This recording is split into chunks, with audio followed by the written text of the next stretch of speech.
Oke, selamat selamat siang teman-teman. Perkenalkan, di sini saya sendiri Vincent Darius dan ada teman saya Michael. Di sini kami bakal kasih nih, atau kami bakal jelasin bagaimana tips-tips nih untuk melakukan negosiasi lintas negara atau cross cultural negotiation. Mungkin di sini teman-teman bisa dengerin atau teman-teman bisa nih interpretasikan bagaimana nih tips-tips agar kita dapat bekerja sama atau negosiasi dengan kemitraan yang berbeda negara. Oke, jadi di sini kami akan contohkan seperti saya, yaitu adalah partner dari Jepang, dan teman saya Michael itu adalah kemitraan dari Indonesia. Oke, mungkin sebelum masuk ke dialog-dialog, biar teman-teman lebih paham nih cara negosiasi, di sini kami akan bagikan tips-tips nih, tips-tips cara untuk negosiasi. Mungkin yang pertama itu, tips negosiasi pertama itu, kita harus mempelajari budaya dan preferensi komunikasi. Jadi ini maksudnya apa? Jadi kan biasanya di setiap negara tuh punya cara komunikasi itu yang berbeda-beda dari segi bahasanya atau isyarat-isyarat yang mereka keluarkan. Jadi kita harus mempelajari nih budaya merekanya tuh apa agar negosiasi itu nggak dapat hasil yang buruk tapi mendapatkan penawaran yang bagus. Lalu yang kedua itu ada dari segi kita mengadaptasi gaya komunikasi. Nah, jadi ini maksudnya apa? Jadi kita di sini komunikasinya tuh harus lebih fleksibel. Bukan harus kayak kita maksa ikut gaya mereka atau kita maksa dengan gaya kita. Kayak gaya komunikasi kita itu yang paling benar. Tapi kita harus menyesuaikan gaya. Bisa menggunakan mungkin bahasa yang general atau komunikasi yang general menggunakan bahasa Inggris agar dari kemitraan yang berbeda itu dapat saling mengerti dan bisa juga menerima usulan-usulan dari kita. Lalu yang ketiga kita juga perlu jaga bahasa tubuh dan nonverbal signals. Ini apa? Jadi ini seperti body language atau isyarat-isyarat kata, misalnya kayak kontak mata atau misalnya kalau di negara Asia itu mereka lebih sopan gitu. Atau bisa juga kayak kita setiap kita melakukan negosiasi kita bagusnya itu dengan setiap kita menjawab kata, kita bagusnya itu kita senyum kecil, senyum atau kita melihat mata dari lawan bicara kita, atau bisa juga seperti posisi duduk stabil atau serta gestur tangan kita tuh nggak berlebihan. Lalu yang empat itu adalah gunakan soft decline saat menolak. Soft decline ini apa? Soft decline ini cara yang lembut untuk menolak suatu negosiasi atau suatu yang diusulan. Seperti misalnya kadang semua orang tuh nggak nyaman dengan kata kita nolak langsung no atau no yang artinya tuh nggak mau atau nolak langsung.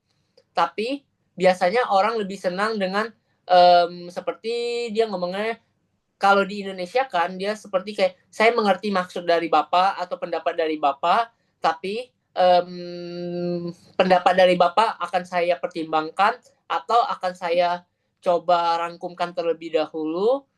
Sehingga dengan cara itu kita akan menolak orang tuh secara halus atau kita dapat mempertimbangkan nih usulan dari orang itu apa. Lalu yang kelima itu ada namanya fokus pada win-win solution bukan win-loss. Nah, jadi ini fokusnya pada tengah-tengah. Jadi balance yaitu pihak A dia win, pihak B win, sama-sama saling menguntungkan. Jadi penting win-win solution ini untuk lintas budaya karena agar kemitraan itu dapat berhasil, nggak ada yang merasa terugikan.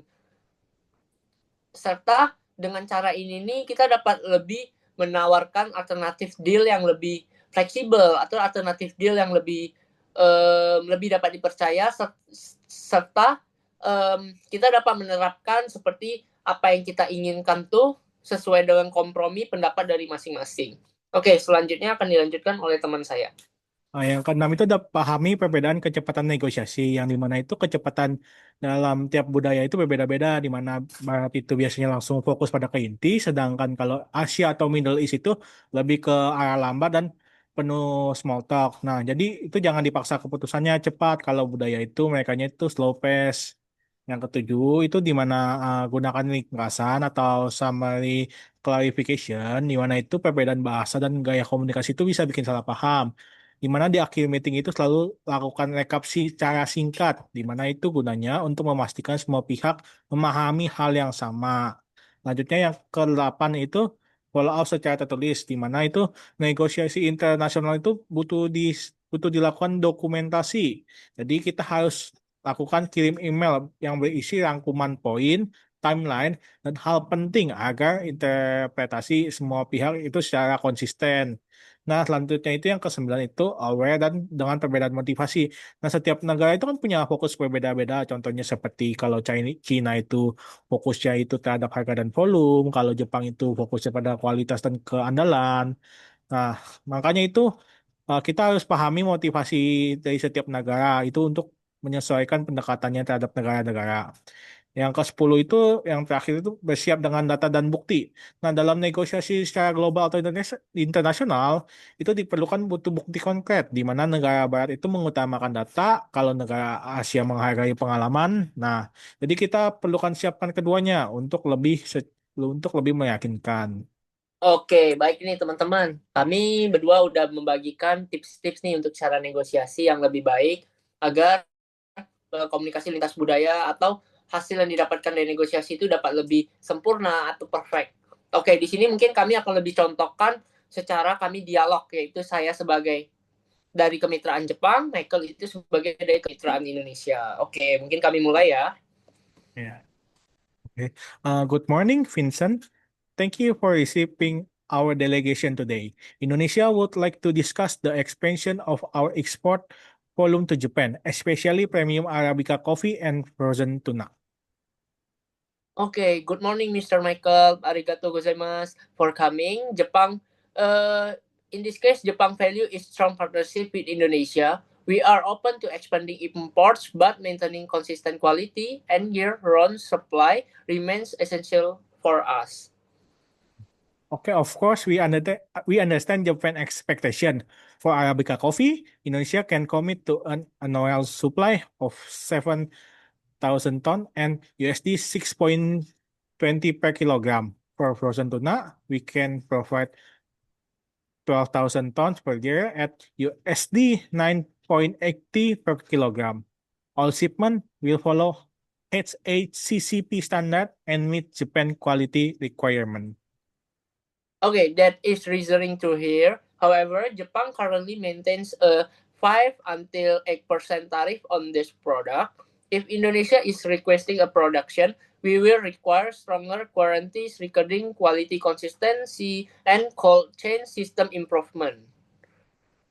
We acknowledge this concern. Indonesia is currently upgrading cold chain infrastructure in several major fisheries regions.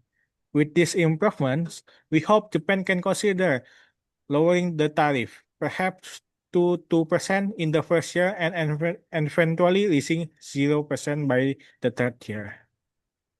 Okay, reaching zero tariff may be possible, but it will require careful internal review on our side. As a compromise, Japan can consider the following pace reduction: 3% in year one, 1.5% in year two, full exemption 0% in year three, subject to performance evaluation. Would this arrangement be acceptable to Indonesia? Yes, that proposal is reasonable. We appreciate Japan's flexibility. In return, Indonesia is encouraging Japanese investment in our coffee and tuna processing sector. We can offer a 10-year tax incentive and simplified licensing procedure. Okay, that is an attractive offer. If this incentive apply to designated industrial zones, we can recommend several Japan's companies to consider an initial investment of USD 40 until 60 million. Oh, that will greatly strengthen economic cooperation between our country. Indonesia is committed to ensuring stable product quality and improving logistics. Okay, very well. Yoroshiku onegaishimasu. If Indonesia fulfills their commitments, Japan is prepared to move forward with a preliminary signing of the agreement at our next meeting. Okay, thank you, Vincent. We look forward to finalizing the agreement and continuing our long-term partnership. Oke, baik teman-teman. Di sini kami udah jelasin nih cara dialog buat negosiasi agar teman-teman bisa lebih paham atau tahu nih konteksnya mau ke arah mana untuk negosiasi. Dan bagaimana nih komunikasi lintas budaya itu dapat membantu suatu kemitraan dapat menghasilkan negosiasi yang lebih fleksibel dan lebih pasti. Oke, makasih teman-teman. Kasih.